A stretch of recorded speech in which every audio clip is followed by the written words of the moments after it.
अरे हर 4 दिन में पथराव होता है।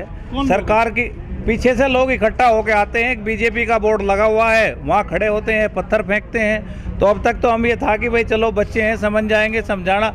कल भी वहाँ पे काफ़ी ईंटें फेंकी गई। हमारे एक बुजुर्ग थे, उनके सर में लगने से बची। पुलिस ड्यूटी यहाँ है नहीं है, बैरिकेड सब हटा दिए गए हैं। तेज़ स्पीड से गाड़ी आती है, सीधी एकदम घुस जाती है। हमारे यहाँ एक दिन टक्कर मार दी गई, एक आदमी की मौत होती, बच गया, उसकी खाट में टक्कर लगी।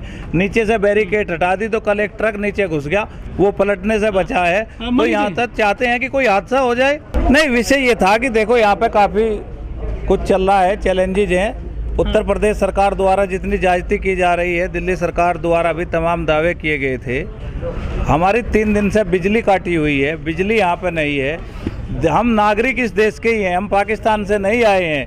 और इनको अगर ऐसा लगता है कि ये इस देश के नागरिक नहीं हैं तो हमें पाकिस्तान भेज दें, लेकिन कम से कम अगर हम यहाँ के नागरिक हैं तो हमको लाइट और पानी, किसी भी आंदोलन के प्रति हर सरकार की जिम्मेदारी होती है कि अपने नागरिकों को लाइट और पानी का प्रबंध रखें। लेकिन उन्होंने जानबूझ के 3 दिन से यहाँ की लाइट कटा रखी है।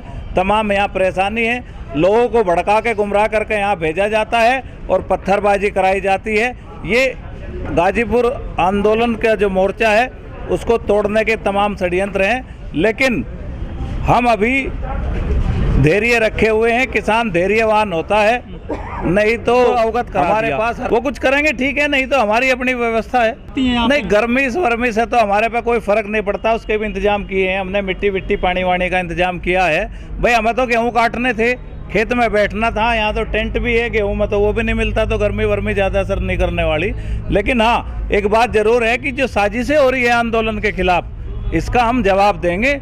हम धैर्यवान हैं, नहीं तो ईंट का जवाब पत्थर से देना जानते हैं। और हमने 28 तारीख में करके भी दिखाया है, सरकार गलत फहमी ना पाले। नहीं, वॉलंटियर्स हैं हमारे, सब लोग काम करते हैं, हर कार्यकर्ता वॉलंटियर्स है, हर नेता वॉलंटियर्स है, लेकिन वो अपनी व्यवस्था देख रहे हैं। लेकिन फिर भी एक ड्यूटी होती है जिला प्रशासन की। सरकारें इसीलिए बनाई जाती हैं कि वो अपने नागरिकों को सुरक्षा दें, उनके सम्मान का ख्याल रखें। पूर्व सैनिक लगाए हैं आपने ड्यूटी में, वो तो हमारे भाई हैं, कंधे से कंधा मिला के काम कर रहे हैं, उनके अनुभव का लाभ लेंगे। हमने कभी पीछे कदम नहीं हटाई।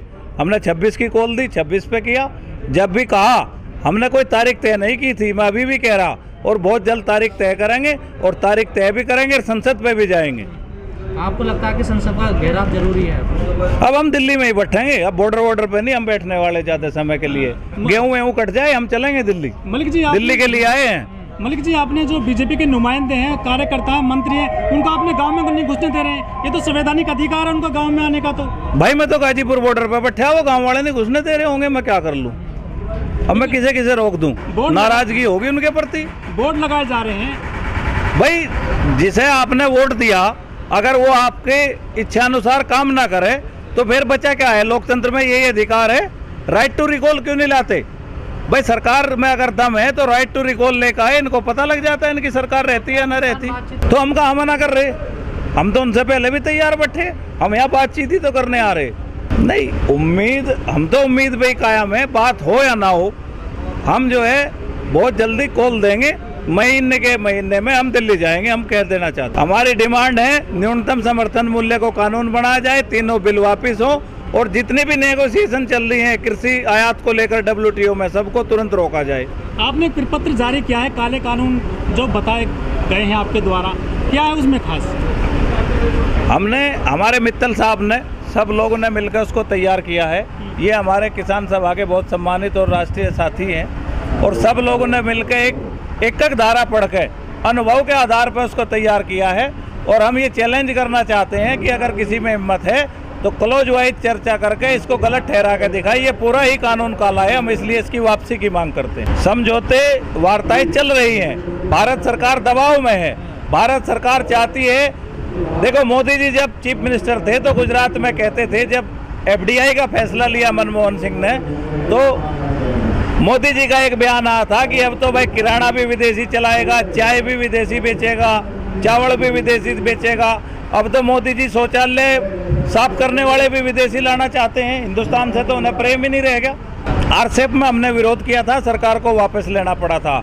हम उसी स्टैंड की मांग सरकार से करते हैं कि EU FTA में भी वही स्टैंड रखे जो उन्होंने RCEP में किया था। उनका अच्छा कदम था, उसके लिए हम धन्यवाद भी करते हैं। सरकार अगर कोई ठीक काम करती है तो हम उसका धन्यवाद भी करते हैं, वो उनका अच्छा